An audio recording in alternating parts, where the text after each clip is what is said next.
그랄TV 가족 여러분 안녕하십니까? 오늘은 2025년 9월 21일 주일 아침입니다. 그리고 영상 설교를 함께 듣고 계시는 가나교회 성도 여러분 반갑습니다. 잠깐 기도하고 주일 예배를 시작합니다. 하나님 아버지 감사합니다. 한 주간 동안도 저희들 무사히 지켜주시고 건강한 모습으로 다시 또 예배에 참석할 수 있게 은혜를 내려주심을 감사드립니다. 오늘도 말씀 가운데 계셔서 우리를 지도하여 주옵소서. 예수님의 이름으로 기도합니다. 아멘. 지난 시간에는 우리가 구약 성경의 마지막 그 성경인 말라기를 가지고 은혜를 나눴습니다. 오늘은 신약 성경으로 이제 넘어갈 텐데요. 말라기 이후에 400년의 암흑기 또 침묵기가 흐른 다음에 이제 신약 시대로 넘어왔습니다. 그래서 세례 요한이 이렇게 외치는 자의 소리가 돼서 예수님을 소개하면서 예수님에게 세례를 베풀고 그런 것들이 이제 요한복음에 이제 나오겠지요. 이제 요한계시록을 먼저 볼 텐데요. 요한계시록 4장 6절을 제가 읽어보겠습니다. 요한계시록 4장 6절 보좌 앞에 수정과 같은 유리바다가 있고 보좌 가운데와 보좌 주위에 네 생물이 있는데 앞뒤에 눈들이 가득하더라. 여기서 네 생물이라고 했는데 네 생물이 바로 뭐냐. 여기에 눈이 가득하다라는 것은 모든 걸 보시는 하나님이고 네 생물은 사자, 송아지, 사람, 독수리 이렇게 네 생물을 얘기하는데 거기 첫째 생물은 사자 같고 그 둘째 생물은 송아지 같고 셋째 생물은 얼굴이 사람 같고 그 넷째 생물은 날아가는 독수리 같은데 이렇게 네 생물을 얘기했는데 이 네 생물이 사복음서를 얘기한다라고 여러분들이 알면 되겠습니다. 자, 사자는 마태복음, 송아지는 마가복음, 그 다음에 사람은 누가복음, 독수리는 요한복음을 얘기한다라고 이해하시면 되겠고 이게 예수님의 네 가지 성품을 얘기하기도 합니다. 마태, 마가, 누가, 요한 사방에서 예수님을 조명하고 그늘이나 가리워짐이 없이 이 네 사도들이 보여주고 있다는 거지요. 그래서 마태는 사자라고 했는데 짐승 중에 왕, 즉 왕이신 예수님을 얘기를 하고 있고 마가복음은 송아지로 얘기가 되는데 종이신 예수, 송아지는 평생 일을 하다가 고기와 가죽까지도 꼬리까지도 심지어는 족발까지도 전부 다 제공을 하고 세상을 떠나지요.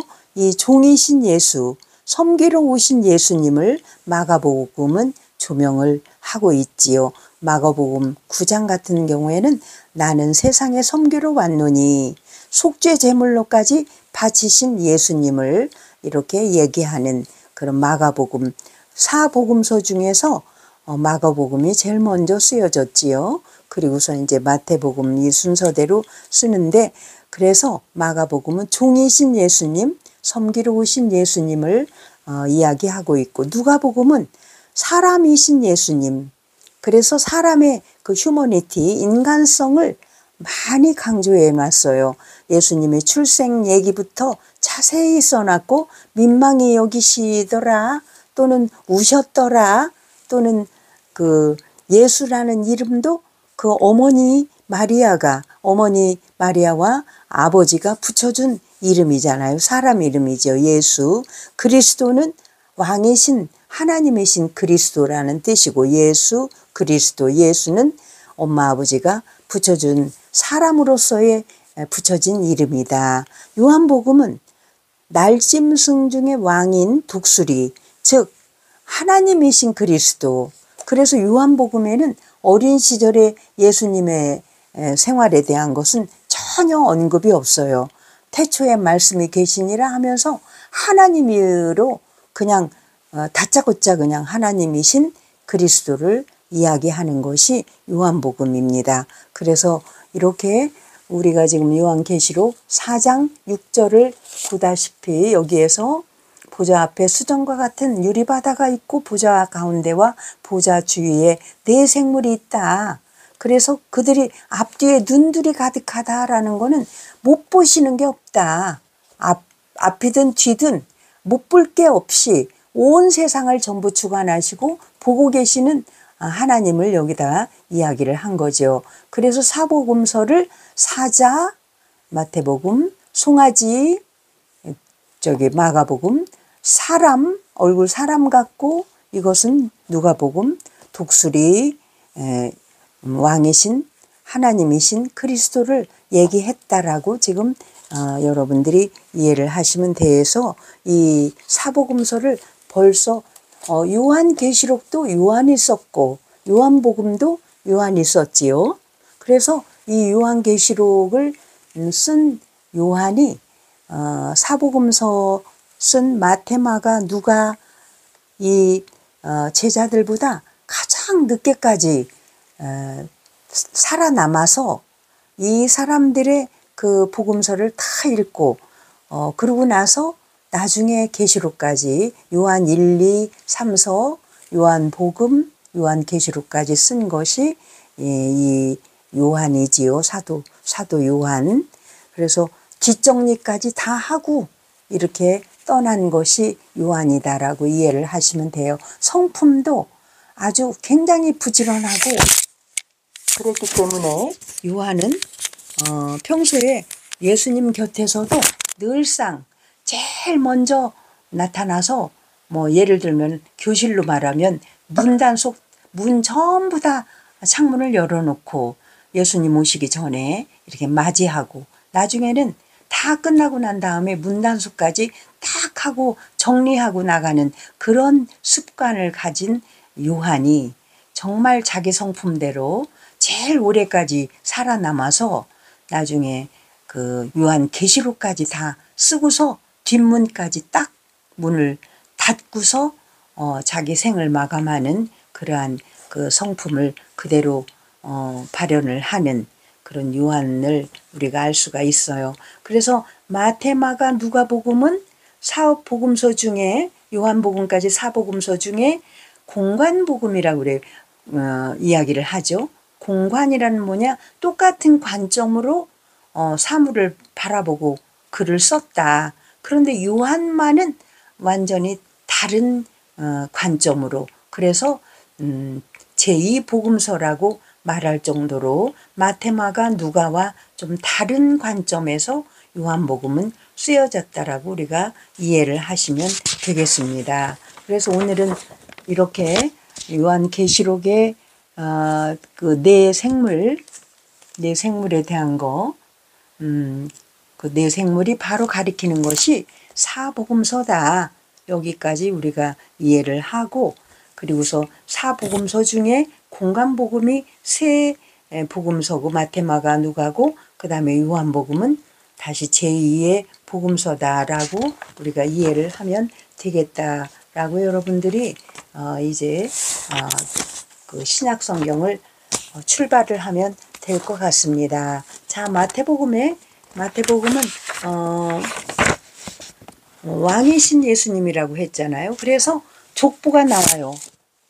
유대인의 왕으로 오신 예수님이기 때문에 쭉 그냥 그 족보가 왕족의 그 족보인 거죠. 마태복음. 누가 누구를 낳고 누가 누구를 낳고 이것이 우리들 볼 때는 굉장히 아브라함과 다윗의 자손 예수 그리스도의 계보라 해서 아브라함이 이삭을 낳고 이삭은 야곱을 낳고 야곱은 유다와 그의 형제들을 낳고 해서 쫙 누가 누구를 낳다 무슨 산부인과의 일지처럼 계속 일장에 쭉 나다가 21절에 보면 아들을 낳으리니 이름을 예수라 하라. 이는 그가 자기 백성을 그들의 죄에서 구원할 자이심이라 하니라. 이 모든 일이 된 것은 주께서 선지자로 하신 말씀을 이루려 하심이니 이르시되 보라 처녀가 잉태하여 아들을 낳을 것이요 그의 이름은 임마누엘이라 하리라. 이 마태복음 1장에 쭉 족보가 나오면서 예수가 나는 그 족보를 쭉 그냥 왕으로 오시는 예수님에 대한 설명이 쭉 있는데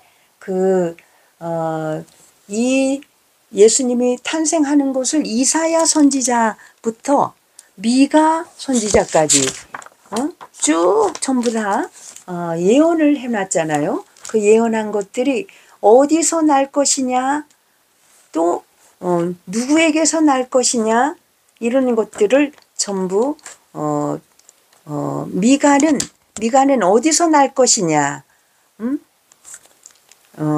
베들레헴 유브라다야 너는 작지 아니하다. 네 고을에서 예수 구세주가 탄생하신다. 그래서 그 미가는 어디서 날 것이냐라는 장소를 예언을 했고, 그 다음에 그 이사야는 누구에게서 날 것이냐, 7장 14절 거기에서 누구에게서 태어난다. 유다 족속 중에 작을지라도 이스라엘을 다스릴 자가 내게서 나올 것이다. 그의 근본은 상고의 영원부터 있느니라 라고 이건 이제 미가서 5장 2절에서 베들레헴 에브라다야 너는 유다 족속 중에 작을지라도 이스라엘을 다스릴 자가 내게로 나올 것이다. 그의 근본은 상고의 영원이 있느니라. 이렇게 해서 어디에서 난다라는 것을 미가서의 5장 2절에 이렇게 예언을 해놨고, 호세아, 아모스, 미가, 요나, 요엘 이런 데서 어디에서 태어난다? 700여 년 전에 벌써 BC 700여 년 전에 예수님이 이사야는 누구에게서 태어난다? 7장 14절에 이렇게 해서 전부 예언을 해놨어요. 이렇게 이 모든 성경은 1.1획도 틀림없이 그대로 예언된 대로 그대로 성취되고 또 예언하고 성취되고 이렇게 해서 전부 다 이루어지는 말씀이다 해서 우리가 구약을 받고 지금 이제 신약을 지금 어찌 보면 오리엔테이션 시간이라고 여러분이 보시면 되겠는데, 어쨌든 유대인의 왕으로 오신 예수님을 마태복음에서 1장에서는 얘기를 하고 있습니다. 마태복음 2장 1절이 마태복음의 주제예요. 마태복음 2장 1절을 읽어보겠습니다. 헤로드 왕 때 예수께서 유대 베들레헴에서 나심에 동방으로부터 박사들이 예루살렘에 이르러 말하되 유대인의 왕으로 나시니가 어디 계시냐? 우리가 동방에서 그의 별을 보고 그에게 경배하러 왔노라 하니 헤로드 왕과 온 예루살렘이 듣고 소동한지라. 이제 웅성웅성했죠. 왕이 모든 대제사장과 백성의 서기관들을 모아 그리스도가 어디서 나겠느냐 물으니 이르되 유대 베들레헴이오니 이는 선지자로 이렇게 기록된 바 또 유대 땅 베들레헴아 너는 유대 고을 중에서 가장 작지 아니하도다. 내게서 한 다스리는 자가 나와서 내 백성 이스라엘의 목자가 되리라 하였음이니이다. 이게 바로 미가서 5장 2절의 말씀을 대제사장들이 벌써 옛날에 성경을 다 읽었기 때문에 구약 성경을 알고서 이 왕한테 헤로드 왕한테 얘기를 해준 거죠. 헤로드 왕은 아주 키가 132cm 키라고 했으니까 완전 난쟁이 같은 아주 작은 그러한 체구였다고 해요. 그런데 너무나 교만하고, 이게 사도행전 12장에 보면 헤로드 왕이 너무 교만하다고, 그래서 벌레에게 먹혀 죽으니라라고 사도행전 12장에 나왔잖아요. 이렇게 해서 저 헤로드 왕 때에 헤롯이 가만히 들어보니 아니 유대 베들레헴에서 무슨 유대인의 왕으로 나신다. 그러니까 자기의 왕권이 흔들릴 것 같으니까 이제 꾀를 내잖아요. 이 박사들한테 너희들이 가서 그 유대 베들레헴에 가서 경배하고 돌아오는 길에 나를 만나고 가라 그랬는데 박사들이 만나지를 않고 가지요.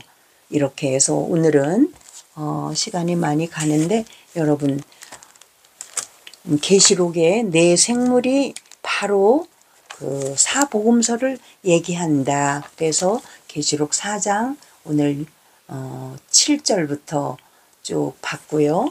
그 다음에 그래서 사복음서 마태, 마가, 누가, 요한복음 중에 세 개의 복음서는 같은 관점으로 이렇게 보는 그런 복음서다. 그리고 요한은 하나님이신 그리스도를 얘기한다라는 것과 오늘은 그 정도로 여러분들과 말씀을 맺을까 합니다. 그래서 신약 27권 속에 구약 39권이 전부 성취가 돼서 나와요. 그래서 우리가 신약 공부를 할 때도 꼭 구약 성경을 찾아가면서 짝을 맞춰가며 이렇게 읽는 것이 여러분들에게 도움이 되고, 구약 속에는 또 신약이 꼭 들어있어요.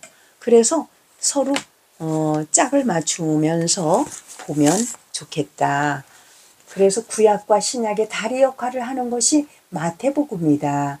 유대인에게는 예수님이 왕이신 예수님이죠. 그래서 마가복음 16장은 간결하게 제일 먼저 16장으로 되어 있는 마가복음이 제일 먼저 쓰였고, 마태복음 1장 21절 22절에는 이사야의 예언이 그대로 성취되어 있다. 구약의 선지자들 예언이 이루어진 것이다. 이렇게 얘기가 나왔잖아요. 마태복음이 13번이나 그 선지자들의 예언이 이루어졌다고 이렇게 나와 있습니다. 예언은 이사야는 누구에게서 태어난다라고 얘기했다고 그랬죠. 이사야 7장 14절 처녀 마리아에게서 태어난다라고 이사야는 예언을 했고, 그 다음에 미가는 어디서 태어난다 5장 2절에 베들레헴에서 태어난다 이렇게. 그리고 이름은 임마누엘이라 하라. 이것이 바로 뭐냐면 하나님이 우리와 함께 하신다는 뜻이죠. 1장 그래서 마태복음 1장 임마누엘로 시작하고 28장 20절 여러분 끝절도 보면 임마누엘로 끝나요. 마태복음이.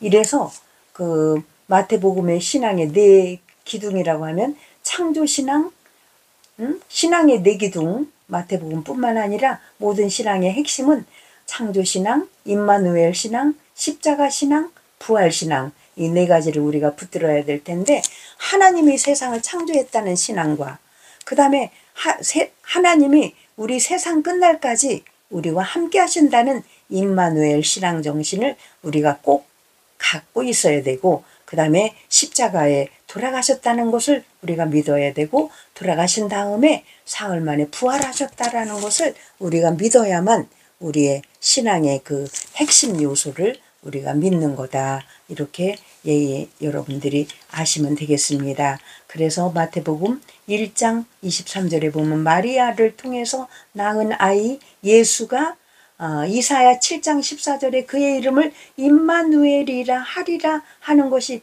마태복음에서만 13번이나 나온다. 이래서 이사야 7장 14절과 마태복음 1장 23절 이것이 완전 한 짝이다. 한 쌍이다. 그래서 그 다음에 이제 세례 요한이 등장하면서 회개의 세례를 이제 요단강에서 이제 베풀면서 거기서 예수님을 보면서 예수님께 또 세례를 베풀면서 보라 세상 짐을 지고 가는 어린 양이로다 라고 얘기를 하잖아요. 이것도 전부 선지자들을 통해서 전부 예언했던 말씀들이 그대로 성취되는 이야기입니다. 여러분 오늘은 여기까지만 할 텐데요. 정말 신묘막측하다.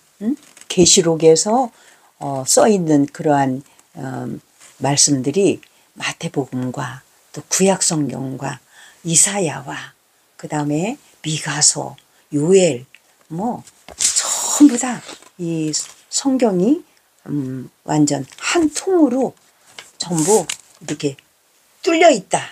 그래서 여러분들이 성경을 보는 눈이 언제나 관통하는 그리스도의 그 십자가 사랑 이것들이 하나님의 마음 이런 것들을 꿰뚫어 볼 수 있는 저와 여러분이 되시기를 간절히 부탁드립니다. 여러분, 오늘은 이 정도로 해서 말씀을 맺을까 합니다.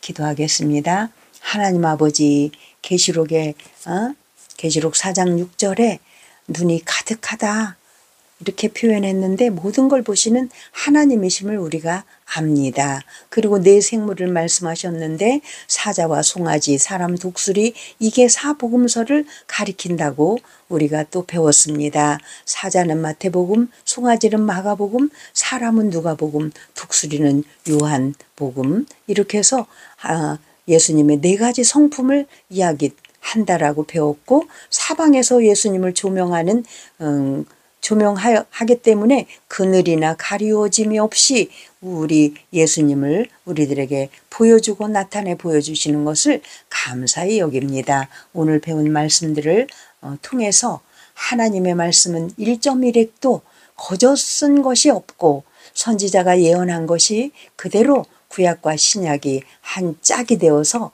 성취되고 예언하고 성취되고 이렇게 하는 것들을 우리가 오늘 깨달았습니다. 하나님, 지금까지 구약 성경을 우리가 다 봤는데 신약 우리가 이제 사복음서와 그 다음에 이제 여러 가지 사도행전과 그 다음에 여러 가지 그 서신서 이런 것들을 통해서 다 공부한 다음에 다시 장차 오실 재림 예수를 준비하는 계시록을 공부할 때 우리가 지혜롭게 하셔서 우리가 신랑 맞을 준비를 하는 아름다운 신부가 될 수 있도록 우리를 그렇게 깨어있게 하옵소서. 오늘도 주신 말씀 감사하며 예수님의 이름으로 기도합니다. 아멘. 지금은 우리 주 예수 그리스도의 은혜와 성부 하나님의 사랑과 성령님의 인도하심이 성경을 우리가 꿰뚫어 알 수 있는 눈을 열어 보여주시기를 원하시는 주님의 사랑과 능력이 우리들 모두에게 지금부터 영원토록 함께 하시기를 간절히 축원하옵나이다. 아멘. 여러분, 이제 계절이 많이 바뀌는 것 같아요. 아침 저녁으로는 선선하고 요즘 비가 많이 왔는데 좀 추위도 느껴질 그런 날씨입니다. 여러분 감기 조심하시고 저도 요즘에 소화가 잘 안 돼가지고 한 이틀 막 고생을 했어요. 그런데 여러분들 건강이 제일입니다. 건강해야 하나님 일도 하니까 여러분들 건강 조심하시고 다음 주에 또 기쁜 마음으로 만나 뵙기를 소원합니다. 여러분 행복한 주일 되세요. 여러분 감사합니다.